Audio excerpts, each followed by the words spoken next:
Olá, eu acabei de ler O Pintacilgo, da Dona Tartt. Esse é o livro mais recente dela, publicado em 2013 pela Companhia das Letras. Já faz mais de 10 anos, né? E a Dona Tartt ela só escreveu 3 livros na vida, sendo o mais famoso o História Secreta, né? Uma história secreta que eu li no ano passado. E The Little Friend, que não é um título publicado aqui no Brasil. Bom, as obras da Dona Tartt geralmente são uma questão de amor e ódio. E eu não tô fazendo esse vídeo pra realmente convencer você a ler. Até porque, enquanto eu tava lendo, eu tava bem consciente dos defeitos do livro. A Dona Tartt, ela é uma escritora muito maximalista. Ela descreve muita coisa, ela repete muitas ideias. É um livro que tá, assim, recheado de clichês, de certa forma. Muitas partes do livro, né, ela se estende demais, ela podia ter cortado, podia ter enxugado muitas partes, especialmente as 20, 30 últimas páginas desse livro, do Pintacilgo, que tem muitos questionamentos filosóficos que se estendem muito e acaba virando quase que um ensaio acadêmico. Então, mesmo quando eu tava lendo, como eu disse, eu tava bem consciente das coisas que eu não tava gostando, né, pessoalmente, assim. Mas eu adorei a leitura, eu amei a leitura. Especialmente a parte do Boris e do Robbie, que são os meus personagens favoritos. Eu amo o Boris. Contra todos os, os defeitos dele, mas eu amo muito. Na verdade, o que eu queria falar aqui é mais sobre como a Dona Tartt fala sobre arte e eternidade e como os meus livros se identificam nessa temática. O Pintacilgo é a história do Theodore Becker, um menino de 13 anos que sobrevive a um ataque terrorista num museu de Nova York, que é o mesmo ataque que vitimiza sua mãe fatalmente, né? Que eles estão no museu, a mãe dele leva ele pra ver o Pintacilgo, o quadro do pintor Karel Fabritius, que foi um discípulo do Rembrandt, né? E morreu muito jovem, também vítima de uma explosão, assim como a mãe do Theo. E naquele dia no museu, o destino dele é selado de muitas maneiras. Como eu disse, a mãe dele morre. E ele, ainda desorientado do ataque, né, da bomba, ele rouba o Pintacilgo e leva com ele um anel de uma outra vítima que o leva ao Robbie, que é esse personagem que é um antiquário, ele reforma móveis antigos. Ele meio que acolhe o Theo e ele vira uma grande figura, uma figura muito importante na jornada do Theo. E durante a história, o Theo permanece obcecado e aterrorizado por ter o Pintacilgo em mãos. Mesmo aos 13 anos, mesmo jovem, ele já tem essa ideia da gravidade do crime que ele cometeu e ele morre de medo dessas consequências, né? Mas, ao mesmo tempo, ele não consegue abrir mão do que, na minha interpretação, é algo que o mantém conectado com essa mãe que ele perdeu, algo eterno diante da finitude da mãe dele. E o Pintacilgo foi a primeira pintura que a mãe dele amou e a mãe dele amava a arte. E é sobre essa pintura que eu queria falar um pouco mais. E é sobre pinturas que eu queria falar um pouco mais. Meus 2 livros publicados, O Homem da Casa 7 e Uma Revolução entre o Sol e a Lua, os leitores podem perceber que a arte é um tópico que eu vivo retornando, né? Em O Homem da Casa 7, esse livro aqui, um dos personagens principais, o Art, ele é um adolescente apaixonado, especialmente por pinturas. Ele é um pintor, né? E quando ele aprende sobre o Van Gogh, sobre a solidão do Van Gogh, ele se sente muito compreendido. E aí, em certo trecho, eu escrevo assim: assim como o pintor, Art conhecia a solidão como uma constante ancestral que tomava conta de suas forças pouco a pouco, até que não sobrasse mais nada além de uma sensação de sufoco. Um elefante sentado no peito ou lenta inalação de fumaça. Era esmagador para um menino temeroso e rejeitado de 17 anos. Mas nas profundezas do meu desespero, uma luz. Fred, e Da Vinci, Botticelli, Caravaggio, Renoir e agora Van Gogh, pensava ele, com o alívio de quem sabe que através das eras eles ainda sobreviviam e o ajudavam dia após dia. Basta dizer que, quando eu era adolescente, eu li as cartas que o Van Gogh escrevia pro irmão dele, o Theo. Combinado com as minhas pinturas favoritas na época que eu era adolescente, que a maioria era do Van Gogh, como Noite Estrelada sobre o Ródano e Campo de Trigo com os Corvos, né? Além daquele episódio de Doctor Who, que eu sempre fui muito fã de Doctor Who, entre outras coisas que sempre me traziam de volta ao Van Gogh. Então, esse pintor que me causou uma forte impressão, com o perdão da piadoca. Já em Uma Revolução entre o Sol e a Lua, esse meu livro que eu publiquei ano passado, a Anouk começa a desvendar as peculiaridades humanas, né? E aí, no solar da Diana, ela se depara com uma pintura. E é a primeira vez que ela vê uma, porque em Laquesis, que é o lugar da onde ela veio, as pinturas são proibidas, toda a arte humana é proibida, porque são chamados de armas culturais humanas. E aí ela, sabendo que ela estava indo contra a sociedade que ela foi criada naquele momento, mas estando muito emocionada e compelida por aquela imagem, ela pergunta a Diana o que é aquela pintura e, no final das contas, o que é uma pintura, né? E no livro, ela tá vendo a pintura A Verdade saindo do poço, armada do chicote para castigar a humanidade, que é essa pintura aqui, do pintor francês Jean-Léon Gérôme. Uma pintura que sempre me chamou muita atenção pela intensidade do olhar da mulher retratada, da verdade, e pelas associações que fazem com essa pintura. Uma delas é um aforismo de Demócrito, que eu traduzi, tradução livre aqui, tá? Que diz: na realidade não sabemos de nada, pois a verdade está em um abismo.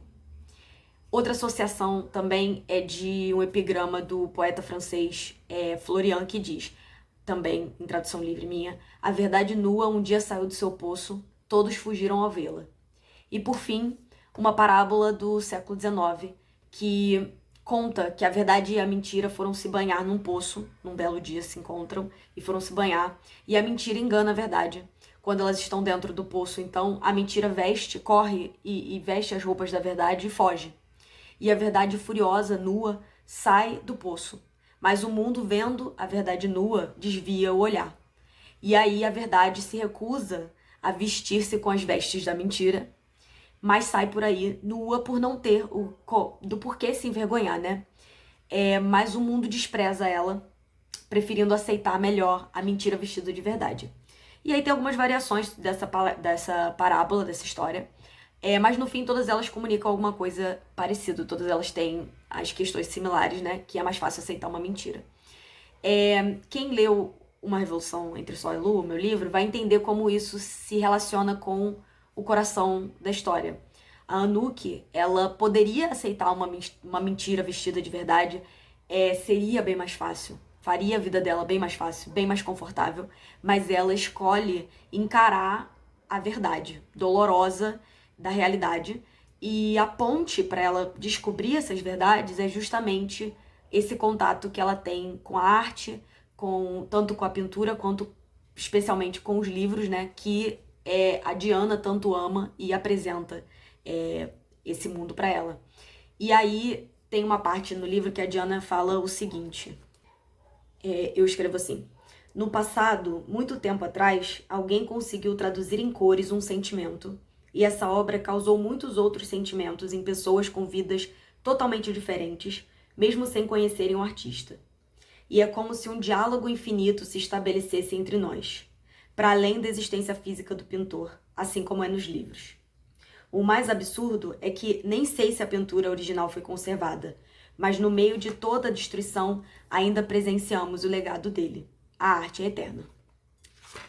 E bem, tem um filme muito tenebroso, não diga que eu não avisei, que eu vi quando eu era adolescente, chamado History Boys. E esse filme só me causou um grande impacto. Bom, o filme me causou um grande impacto por outras coisas, mas principalmente por uma fala do professor, que é complicado esse professor, mas enfim, ele tem uma fala muito legal nesse filme que diz o seguinte, que os melhores momentos quando a gente lê é quando nos deparamos com algo, com um pensamento, um sentimento, um jeito de olhar para as coisas que a gente acha particular e especial pra gente.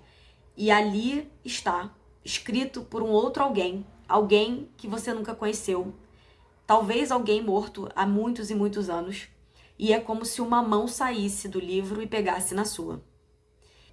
E durante toda a minha vida, eu me maravilhei com como um livro, um filme, uma série, uma pintura, uma música eram capazes de me proporcionar esse tipo de reconhecimento, esse tipo de acolhimento, esse entendimento entre a obra e eu. E é esse o tipo de sentimento que eu procuro tantas vezes retratar nos meus próprios livros, nas minhas próprias obras. E eu acho que essa passagem, tanto do Art quanto da Diana, ilustram bem essa minha intenção.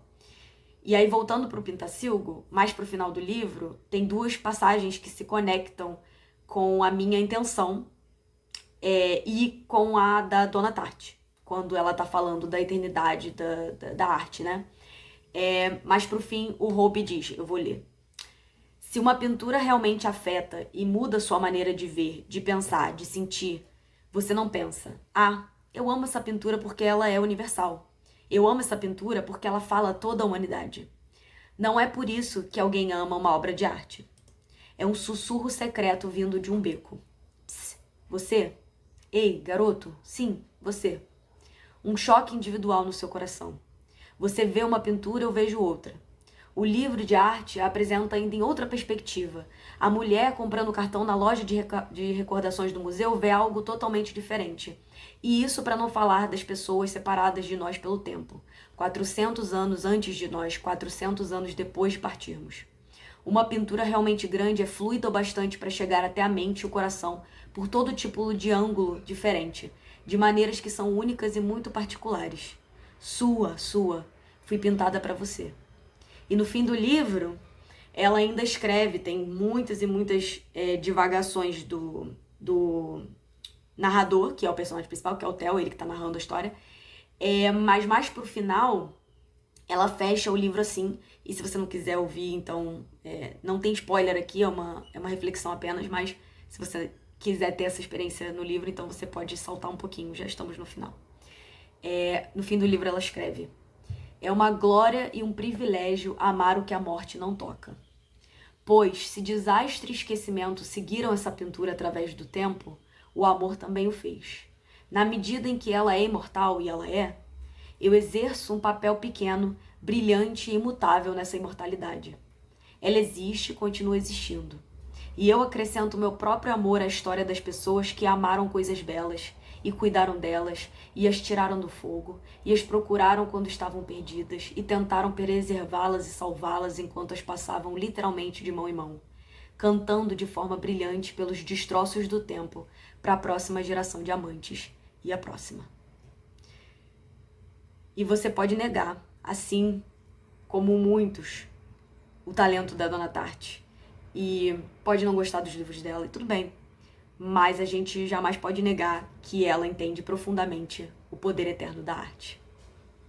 Se você gostou desse vídeo, você deixa um comentário, uma curtida. Se você quiser ler os meus livros, os meus contos, você encontra os links no meu perfil, na descrição desse vídeo vai ter também. Uma Revolução entre o Sol e a Lua está disponível em versão física, essa bela versão, na minha loja. Até a próxima e viva a arte!